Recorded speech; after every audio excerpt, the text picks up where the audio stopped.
بەلێ سەر vêmjarek û peywendiyên bazirganî yetnabera Iraqê û welatê Tirkiyada me mêvanek heye ew jî Qasim Timîmî şarazayê peywendiyên nêvdewletî ji Bexdayê gel me pirêka Skypeê. Berêz Timîmî destpêkê tu gelekî bi xêr hatî. Dê mavê 10 rojên borî da tevgereka siyasî zêdetir ya bazirganî tînabera Tirkiye û Iraqê da Wezîrê Derve Hakan Fîdanî Tirkiye, Wezîrê Wiza Tirkiye, niha jî ev ro Wezîrê bazirganî Umer Bolat el Iraqê. Bi dîtna te ketû şarazayê peywendiyên navdewletî ev tevgera zêde ya bazirganî çi radgehîntin? Tu çawa dibînî?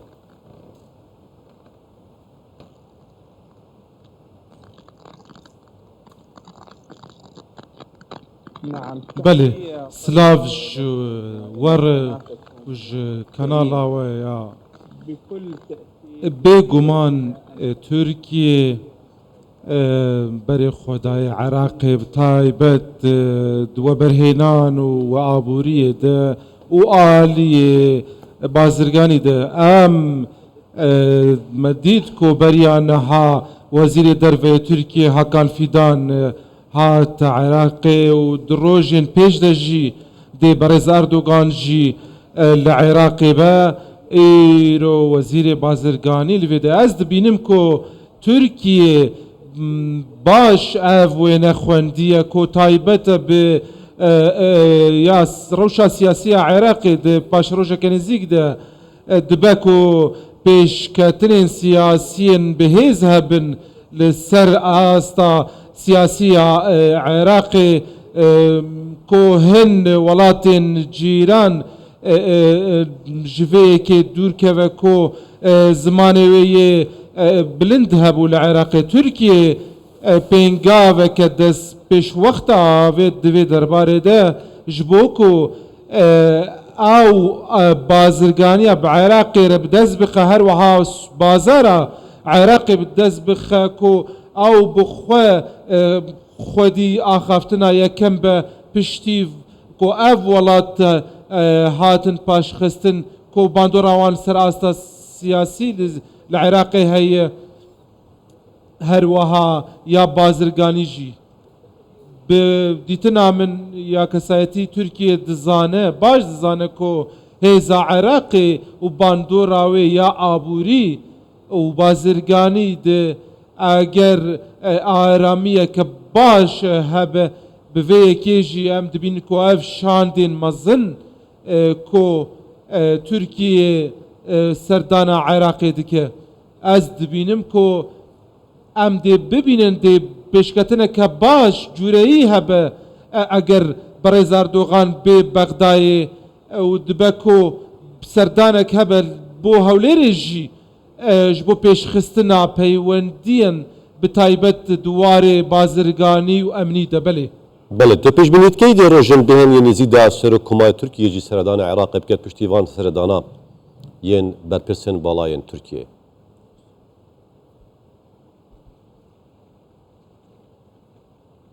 Belê serdana berêz Recep Tayyip Erdogan ez dibînim ku dê bêtir ser dosyeyên sereke ew be dê pirsa PKK Partiya Karkerên Kurdistanê be ya duwê jî pirsa hinartina nefta Iraqê di biriya boriya cîhan ya sêyem jî proseya avê pirsa avê be bi vê yekê jî ez dibînim ku biraderan li Iraqê dema ku ez bêjim li Iraqê ez dibêjim hemû gelê Iraqê çi Kurd bin çi Ereb bin bi vê yekê jî ez dibînim ku ser birayên Iraqî dibe çi Kurd çi Ereb e ku yek dîtin hebe ji bo hinardina nefta Iraqê biriya boriya cîhan heta ku em bikaribin sûdên baş rasteqîn ji bo gelê Iraqê bi dest bixin. Bi giştî berêz Erdogan dibe ku bê Iraqê bi hin çareseriyan dibe ku yekcarî çareser bike bi vê yekê jî aliyê Iraqî divê ku Belê berêz Temîmî baş e. ده بحثی گلک مجارات که کو. جنسری که جوانا یه پککی جوانا جی آوه جوانا جی هناتنا نفتا هرما کردستان گل کو وزیر دروی ترکیه گل وزیر ترکیه العراق افرو سردان وزیر بازرگانیه جبو بغدایه دوی سردان دا تو چواد بینی چه بش بین تتکیرن چه پینگاویتر ده بهنه هاوتن دوی سردان دا کوپتر اف آسته یه بازرگانیه زیادتر بتن چه ریکن دیتر بگرن هر دولا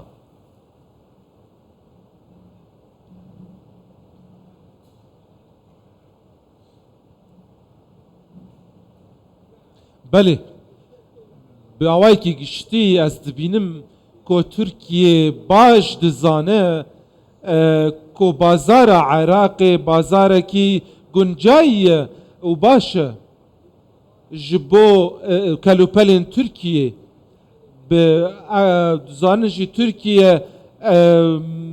ارو شابوری لاوازه به کیجی وزیر بازرگانی هات جبو کو او بافگوهرتنا بازرگانی چالاک بکل لگل عراقی دبکو او ریججی وکن زانجی ریجیا بازرگانی نابرا ترکیه و عراق نابرا 15 حتی 18 میلیارد دلار سالانه دبکو وزیر بازرگانی دخوازه و ریجه بلندتر بکه به کیجی ترکیه بری خدای عراقی بالی عبوری دزانه باش دزانه جی کو پاشوروژا جیهانی پاشوروژا که عبوریه برز هیزن عسک سربازی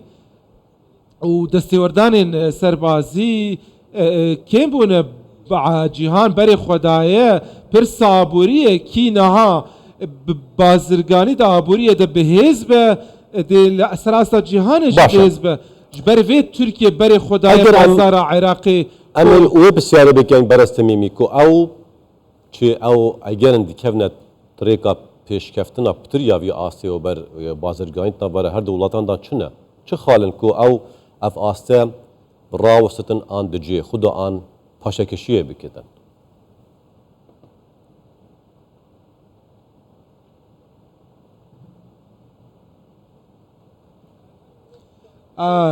خاله سرکه برز وقت مشتر گود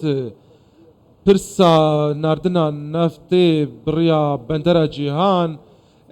او بریا گشپیدانی کو عراق دست بجیب جی کرنا وی کریه پروسیا بدست خستنا برین بازرگانی و آبوریه به آواتای کی دن ترکیه دخوازه عراق بازار سرکه بجبو بازرگانی بعراقی او بازار عراقي بدز بخ بريا دنجي كو افجي دخوازها ويكي بدز بخ تركيا دخوازه كو خودي بريارة سركبل بازار عراقي دل بشتيجي ولات دن رولوانيا سرك نسركه هبه تركيا دخوازه بازار عراقي بدز بخينه بله قاسم تمیمی شرازاد پیوندی نودتی پریکا سکایپ تو دگل مبویج بغداد دست خوش سپاس